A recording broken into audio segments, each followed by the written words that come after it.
Donald Trump and Vladimir Putin will meet in Alaska to discuss ending Russia's war in Ukraine, each with different goals. Putin seeks global recognition, proof Western isolation failed, and US acceptance of Russia's control over occupied Ukrainian territories. Alaska offers him security, distance from Europe, and symbolic value from its Russian history. While he wants victory, economic strains could push compromise, though there's little sign yet. Trump, who promised a quick end to the war, has sent mixed signals, alternating between criticizing Putin and suggesting land swap deals Ukraine rejects. Yet still wants to be seen as a peacemaker, possibly eyeing a Nobel Prize. Both may find a way for Trump to claim progress on Russia's terms.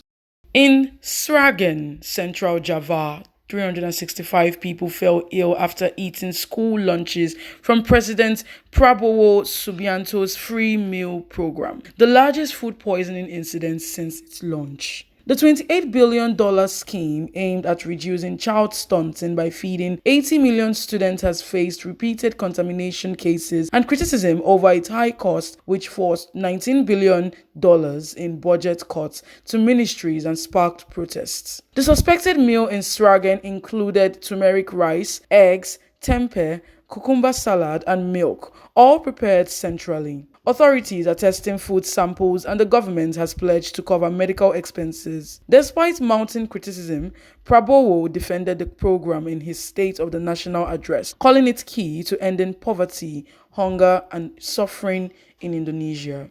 South Africa's Army Chief, General Rudzani Mafanya, is under fire after pledging military and political support to Iran. During a visit, President Cyril Ramaphosa says he neither knew about nor approved. The government has distanced itself from his remarks, which included criticisms of Israel and support for Palestinians, stressing they do not reflect official policy. The comments have added strain to already tense US-South Africa relations, with Washington objecting to Pretoria's ties to Tehran amid broader disputes, including US President Donald Trump's aid cuts over South Africa's stance on Iran and its genocide case against Israel. Mali's military government says it has arrested French national Jean Vezelier for allegedly spying for France to destabilize the country, linking him to a wider coup plot involving detained army generals and more than 50 soldiers. Authorities accuse him of working with French intelligence to mobilize political, civil, and military actors